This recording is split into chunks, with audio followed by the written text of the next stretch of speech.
नमस्कार दोस्तों, wisdom wave helps channel पर आपका स्वागत है। एक गांव में एक स्त्री थी जिसका नाम उल्का था। उल्का एक बहुत ही नकारात्मक और जलनभरी महिला थी। वह गांव के लोगों के बीच अपनी कटुता और ईर्ष्या के लिए प्रसिद्ध थी। उल्का के पास किसी को भी खुशी से देखना सहन नहीं होता था। वह हमेशा दूसरों की सफलता और खुशियों से जलती रहती थी और अपने नकारात्मक विचारों को व्यक्त करती रहती थी। एक दिन उल्का ने सोचा कि वह बुद्ध को परेशान करेगी। उसने सोचा कि बुद्ध की शांति और करुणा से लोगों को दूर किया जा सकता है और उसे ऐसा करने का एक मौका मिला जब बुद्ध अपने अनुयायियों के साथ उस गांव में आए। उल्का ने बुद्ध को अपने घर बुलाया और उनके पास गई। उसने बुद्ध से कहा, तुम्हारे अनुयायी तुम्हारी बातों को सुनते हैं, लेकिन तुम हमेशा उन्हें खुश रहने की सलाह देते हो। मुझे देखो, मैं जीवन की कठोर सच्चाइयों को समझती हूं और यह सिखाने का प्रयास कर रही हूं कि खुश रहना एक भ्रम है। बुद्ध ने शांतिपूर्वक उत्तर दिया, यदि तुम्हारे पास कोई प्रश्न है या तुम्हें कुछ समझना है तो बताओ। मैं तुम्हारी सहायता करने के लिए यहां हूं।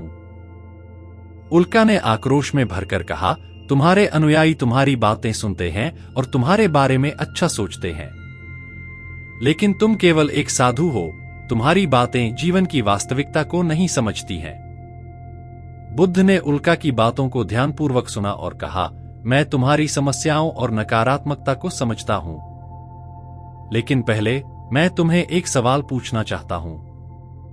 यदि तुम्हारे पास एक वसा से भरी थैली हो और उसमें एक विशेष प्रकार का तेल हो और तुम उस तेल को किसी भी चीज पर डालोगी, तो क्या वह चीज भी चिकनाई से भर जाएगी? उल्का ने उत्तर दिया, हाँ, अगर उस चीज पर तेल डाला जाए तो वह चिकनाई से भर जाएगी।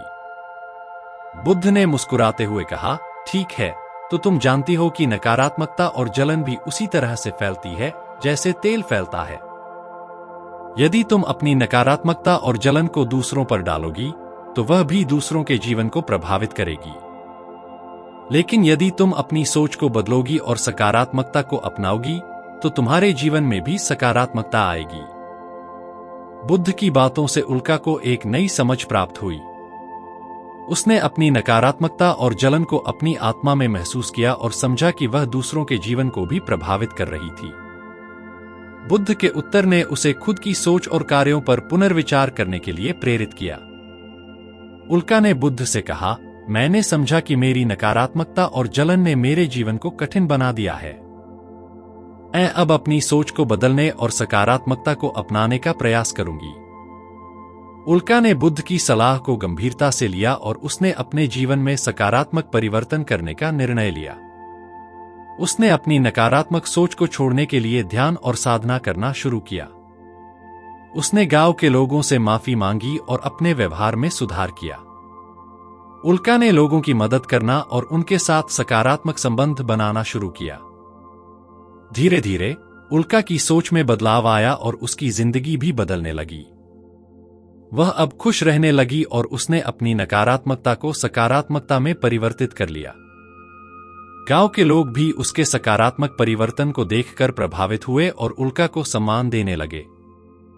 बुद्ध ने उल्का के परिवर्तन की सराहना की और कहा, देखो, जब तुमने अपनी सोच को बदल दिया और नकारात्मकता को सकारात्मकता में परिवर्तित किया तो तुम्हारे जीवन में भी बदलाव आया। यही सच्चा ज्ञान है कि अपने मन की स्थिति को बदलकर हम अपने जीवन को बदल सकते हैं। इस कहानी से हमें यह महत्वपूर्ण सीख मिलती है कि नकारात्मक सोच और जलन केवल हमारे जीवन को कठिन बना सकती है। जब हम अपनी सोच को बदलते हैं और सकारात्मक दृष्टिकोण अपनाते हैं तो हम न केवल अपने जीवन को बदल सकते हैं, बल्कि दूसरों के जीवन में भी खुशी और शांति ला सकते हैं। बुद्ध की यह कहानी हमें सिखाती है कि शांति और खुशी का मार्ग केवल सकारात्मक सोच और आत्मस्वीकृति के माध्यम से ही प्राप्त किया जा सकता है। अगर आपको यह कहानी पसंद आई हो तो कृपया वीडियो को लाइक करें और हमारे चैनल को सब्सक्राइब करना न भूलें। अपने दोस्तों के साथ भी शेयर करें ताकि वे भी इस प्रेरणादायक कहानी का आनंद ले सकें। धन्यवाद।